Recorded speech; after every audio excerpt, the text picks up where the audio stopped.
అనే విషయాన్ని మనం గమనించాలి. మేరీ అనే పదాన్ని కూడా మనం చూస్తున్నాం. మరియమ్మ ఇంగ్లీష్లో ఏమంటారు? మేరీ అంటారు. అంటే మరియమ్మలో దేవుని యొక్క విశ్వాసంలో ఎంతో ప్రసిద్ధి చెందినట్లుగా మనం చూస్తూ ఉన్నాం. ఈరోజు తల్లి అయిన మరియ గురించి కొన్ని సత్యాలు మనం తెలుసుకుందాం. మరియమ్మ గారి గురించి అనేక మందికి తెలుసు. ఆమెలో ఉన్న కొన్ని ఆత్మ సంబంధమైన విషయాలు ఈ రాత్రి మనలో ఉన్నాయా లేదా అని ప్రతి ఒక్క సహోదరి కూడా తెలుసుకోవాల్సినట్లుగా మనం చూస్తూ ఉన్నాం. ఎందుకంటే పరిశుద్ధ గ్రంథములో ఆలకించుడి, కన్యక గర్భవతి కుమారుని కని అతనికి ఇమ్మానుయేలు పేరు పెట్టెను అని మనం చూస్తూ ఉన్నాం. యెషయా గ్రంథము 7వ అధ్యాయము 14వ వచనంలో. అంటే ఈ యొక్క భాగాన్ని మనం చూస్తున్నప్పుడు ఇది చాలా సార్లు మనం క్రిస్మస్ రోజున మనం చూసేవా. క్రిస్మస్ రోజు ఈ యొక్క సందేశాన్ని మనం చాలాసార్లు విని ఉన్నాం.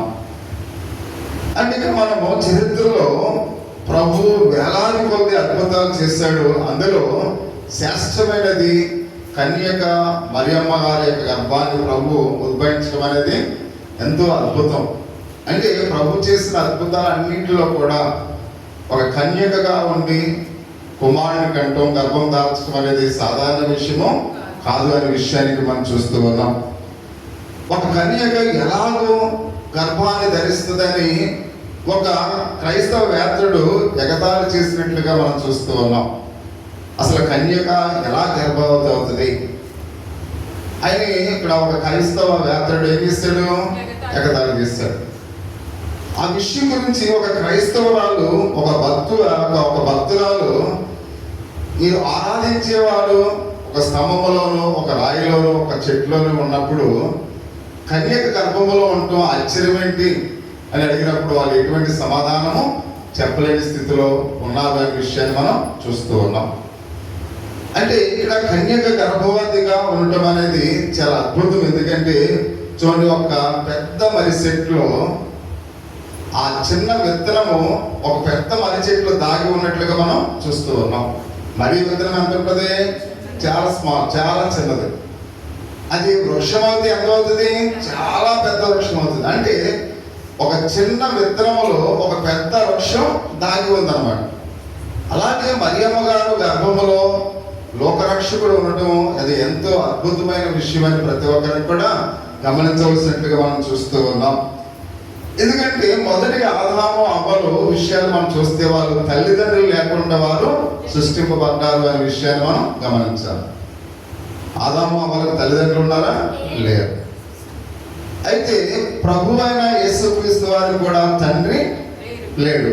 ఆయన పరిశుద్ధాత్మ దేవుడు మాత్రమే తండ్రిగా. అంటే మనం చూస్తూ ఉన్నాం, ఆయన స్త్రీ సంతానమై ఉన్నాడు, మనము పురుష సంతానమై ఉన్నాం. మనకు తండ్రులు ఉన్నారు. అందుకనే సాధారణంగా మగవాళ్ళని మీ అబ్బాయి మీ కూతురు అంటారు, ఆడవాళ్ళని అంటారు. అంటే పురుషుడి నుండి మామూలుగా సంతానం ఈ లోకంలోనికి ఉద్భవించినట్లుగా మనం చూస్తూ ఉన్నాం. కానీ యేసుక్రీస్తు యొక్క జననాన్ని మనం చూస్తున్నప్పుడు అది ఎంతో అద్భుతంగా ఆయన స్త్రీ సంతానముగా ఈ లోకంలో ఆయన ఉద్భవించాడు అనే విషయానికి మనం చూస్తూ ఉన్నాం. ఇక్కడ మరియమ్మ ఎప్పుడైతే గర్భాన్ని దాటిందో దేవుడు ఏ విధంగా ఆమెను అసహించుకోలేదు. పరిశుద్ధ గ్రంథంలో ఒక మాట మనం చూసినట్లయితే ఆయన అంటూ ఉన్నాడు. ఇక్కడ దేవుని యొక్క వాక్య భాగంలో లోకాసు వార్త 11వ అధ్యాయం 27వ వచనంలో ఒక స్త్రీ యేసుక్రీస్తు వారి వైపు చూసి వినుచుండగా నేను మోసిన గర్భమును నువ్వు కుడిచిన సంగములను ధన్యములై ఉన్నామని కేకలు వేస్తే వారికి మనం చూస్తూ ఉన్నాం. అంటే యేసుక్రీస్తు వారిని చూసి ఒక స్త్రీ ఎంతో గొప్ప సాక్ష్యాన్ని ఇస్తూ ప్రభువుని కన్నా ఆ యొక్క తల్లిని మరియమ్మ గారిని ఎంతగానో గణపరుస్తూ ఉన్నట్లుగా మనము చూస్తూ ఉన్నాం. అంటే తల్లి గణపరచబడాలంటే కుమారుడు ఎంతో వినయ విధేయతలతో ఒక మంచి సాంప్రదాయ ప్రకారంగా ఈ లోకంలో జీవించాలి. అప్పుడే మనం ఎప్పుడైతే ఈ లోకంలో మంచిగా మర్యాదగా క్రమముగా జీవిస్తామో మనల్ని ఎవరైతే కన్నారో ఆ తల్లులు ఎంతో ఈ లోక విషయాల్లో వారు మంచి సాక్ష్యాన్ని పొందుతారు అనే విషయాన్ని మనం చూస్తూ ఉన్నాం. అందుమాత్రమే కాకుండా కన్యక గర్భవతి ఉన్న పరిస్థితి ఒకసారి మనం ఆలోచన చేస్తే ఆ దినాల్లో ఎన్నో ఇబ్బందులు. ఎందుకంటే మోషే ధర్మశాస్త్రము ఎవరైతే భర్త లేకుండా కన్యకగా ఉన్న ఒక స్త్రీ గర్భవతిగా ఉన్నదో అటువంటి స్త్రీని రాళ్ళతో కొట్టి చంపాలని ఆనాటి యొక్క ధర్మశాస్త్రము చెబుతుంది. అటువంటి సమయంలో మరియమ్మ గారు గర్భము దాల్చడం ఆమెకు ఎన్నో ఎన్నో మామూలుగా ఆమెను అనేక మంది అసహ్యంగా అనుకునే వారు కూడా ఆ దినాన్ని ఉండుండొచ్చు.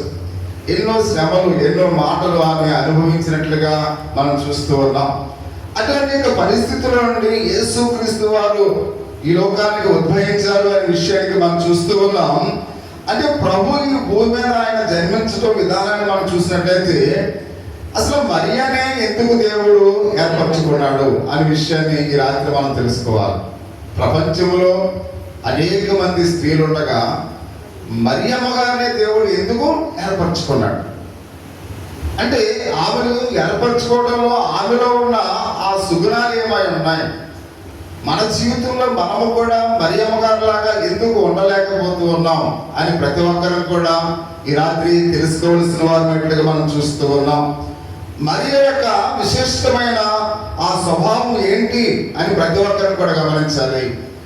అంటే మరియమ్మ గారినే దేవుడు ఎన్నుకోవడానికి అసలు కారణం ఏంటి, ఆమెలో ఉన్న ఆ సుగుణాలు ఏంటి, ఆమెలో ఉన్న స్వభావం ఏంటి అని ప్రతి ఒక్కరిని కూడా ఈరోజు తెలుసుకోవాల్సినట్లుగా మనం చూస్తూ ఉన్నాం. మొదటి మాట మనం చూసినట్లయితే మరియ దీనత్వం కలిగిన స్త్రీగా ఉంది. ఆమె ఎలా ఉందంట?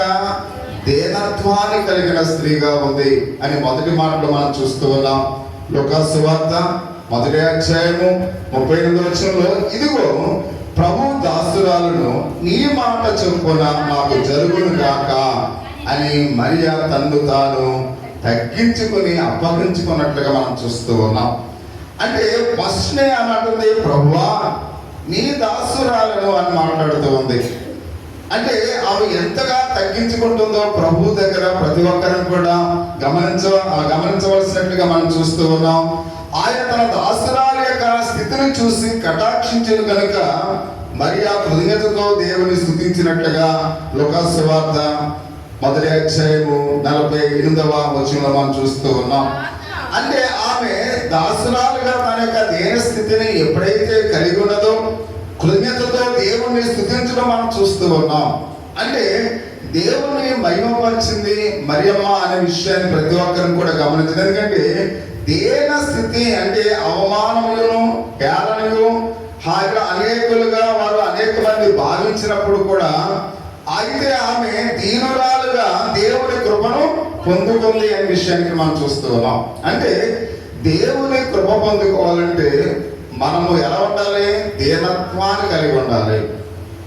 దీనత్వాన్ని కలిగి ఉన్నప్పుడు దేవుడు ఎలాంటి గొప్ప ఆశీర్వాదం ఇస్తాడో సామెతలు 3వ అధ్యాయము 34వ వచనంలో ఒక మాట మనం చూస్తూ ఉన్నాం.